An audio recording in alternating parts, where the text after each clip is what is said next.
There are many different routing tools and IP addressing tools that we can use in all versions of Windows. The first one I like to use would be the ping, and that's a simple one that just tells us whether or not a computer is responding. However, if that computing device has its firewall off, then you may not see a response.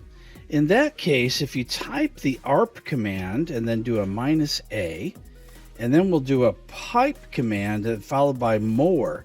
What that does is it does address resolution protocol, which is the reverse of a ping.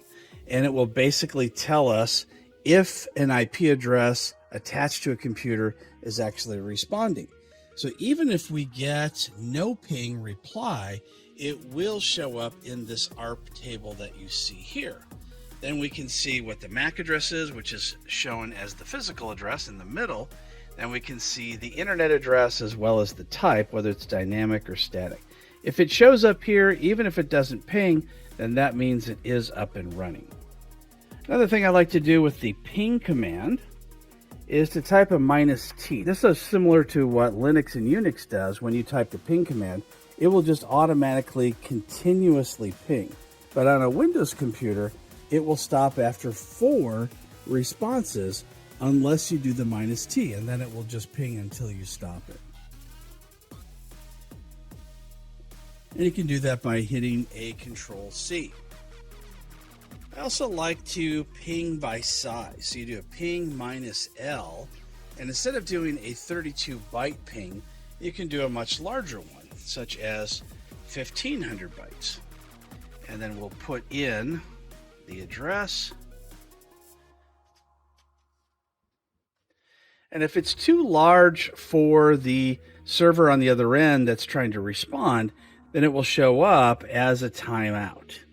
So we can go ahead and change that to something lower until we finally get a response. And then we'll know the maximum packet size that it can handle. And we can see 1200 bytes will respond. Let's look at ipconfig, which is short for IP configuration on a Windows computer. If I hit enter, then it's going to show me the IP address, the subnet mask, and the gateway. But if I do a /all, I'll see a lot more information. Here I can see information such as the host name. I can see whether it's DHCP or statically set. And I can see other information, such as if it was a DHCP address, it would tell me the DHCP server. And I get to see the DNS servers as well. I could do something similar in PowerShell. You can see it's got a PS for PowerShell next to the command prompt. So if I type in get-net IP address, then it gives me a lot of information about the IP address. I've got my IPv6 information as well as IPv4, and whether it's unicast or multicast, and other information that you see here. I can switch back to a standard command prompt just by typing CMD, and now you see the PowerShell is gone. To get back into PowerShell, I just type in the word PowerShell.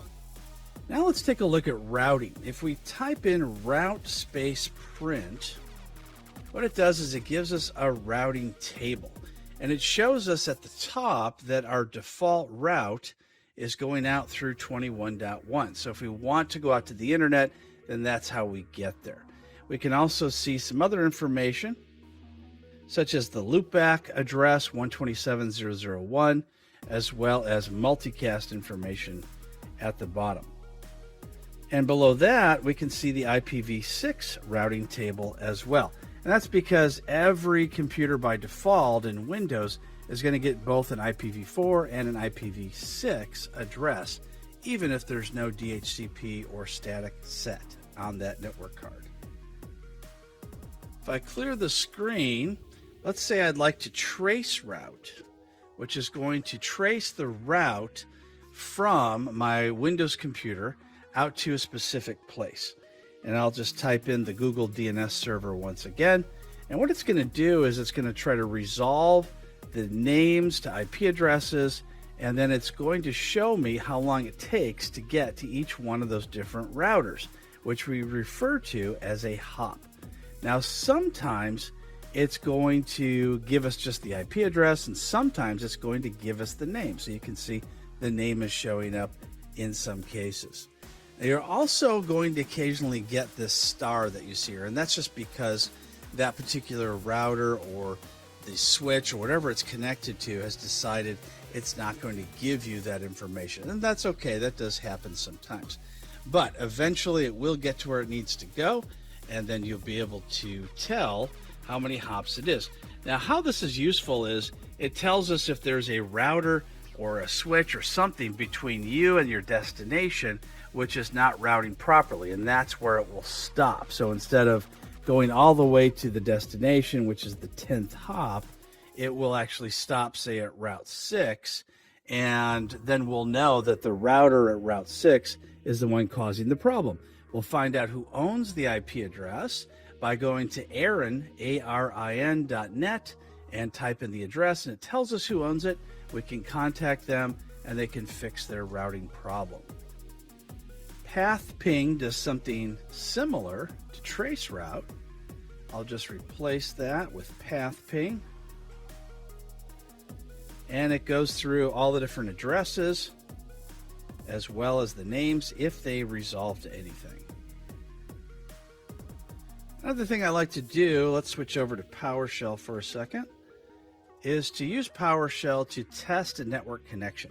So if I type in test-net connection, then I type in dash port, which is going to be the TCP port, and I'll put in 443. That's going to be the SSL port connecting to google.com. And that'll tell me whether or not I'm getting through on this SSL port for a secure connection. And it's now waiting for the response. Sometimes it takes a few seconds. And there's the results. So we see the remote IP address that resolved google.com to an IP. The remote port is port 443.